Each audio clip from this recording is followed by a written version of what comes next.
Hello friends, இன்றைக்கி நம்ம இட்லி தோசைக்கு ஏற்ற ஹோட்டல் ஸ்டைல் தக்காளி சாம்பார் எப்படி செய்கிறதுன்னு பார்க்கலாம்.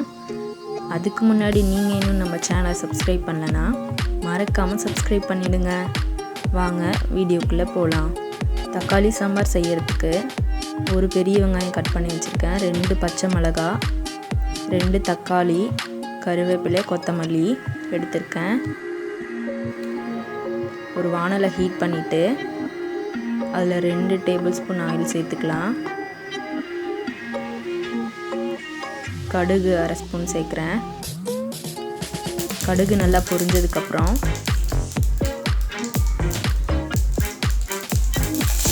கருவேப்பிலையை கிள்ளி சேர்த்துக்கோங்க. 2 பச்சை மிளகா, கட் பண்ணி வச்சிருந்த ஆனியன் எல்லாத்தையும் சேர்த்து நல்லா வதக்கி விட்டுறலாம். வெங்காயம் சீக்கிரமாக வதக்கிறதுக்காக கொஞ்சமாக உப்பு சேர்க்குறேன். பாருங்கள், ஆனியன் நல்லா வணங்கிருச்சு.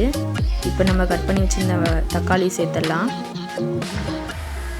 தக்காளி நல்லா வணங்கட்டும். பாருங்கள், தக்காளி நல்லா வணங்கிருச்சு. இப்போ நம்ம இந்த வணங்கின வெங்காயம் தக்காளியிலேருந்து கொஞ்சமாக அரைச்சி இதில் சேர்த்துக்க போகிறோம். அதுக்காக கொஞ்சமாக எடுத்து வச்சுக்கிறேன் தனியாக.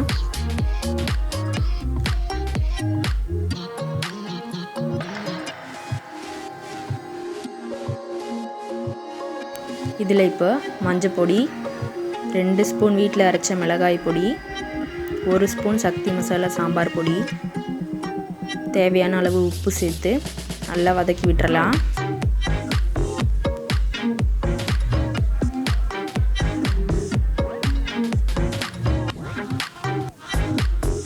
இதில் இப்போ கொஞ்சமாக தண்ணி சேர்த்து மீடியம் ஃப்ளேமில் வச்சு கொதிக்க விடலாம்.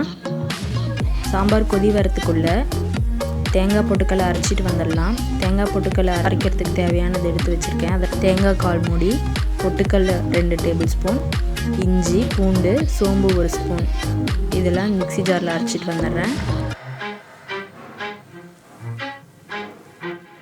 பாருங்கள், அரை பதத்துக்கு மசிஞ்சிருக்கு. இப்போ நம்ம எடுத்து வச்சிருந்த தக்காளி வெங்காயத்தையும் அது கூட சேர்த்து அரைச்சிடலாம்.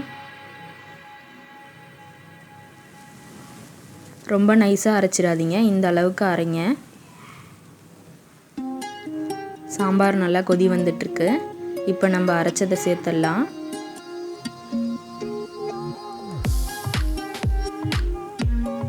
எந்த அளவுக்கு திக்காக வேணுமோ அந்த அளவுக்கு தண்ணி ஊற்றிக்கோங்க. நல்லா மிக்ஸ் பண்ணி விட்டுட்டு உப்பு காரம் கரெக்டாக இருக்கான்னு பார்த்துக்கோங்க. பாருங்கள், சாம்பார் நல்லா கொதி வந்துடுச்சு. தேங்காய் பொட்டுக்கல் எல்லாம் நல்லா வேகட்டும். வெந்ததுக்கப்புறம் அடுப்பை ஆஃப் பண்ணிவிட்டு கொத்தமல்லி இலை சேர்த்துக்கலாம். அவ்வளோதாங்க, தக்காளி சாம்பார் ரெடி. இந்த சாம்பார் இட்லி, தோசை, குழிப்பணியாரம் எல்லாத்துக்குமே நல்லாயிருக்கும். நீங்கள் செஞ்சு பார்த்துட்டு எப்படி இருந்ததுன்னு கமெண்ட்ஸில் சொல்லுங்கள். தேங்க்ஸ் ஃபார் வாட்சிங்.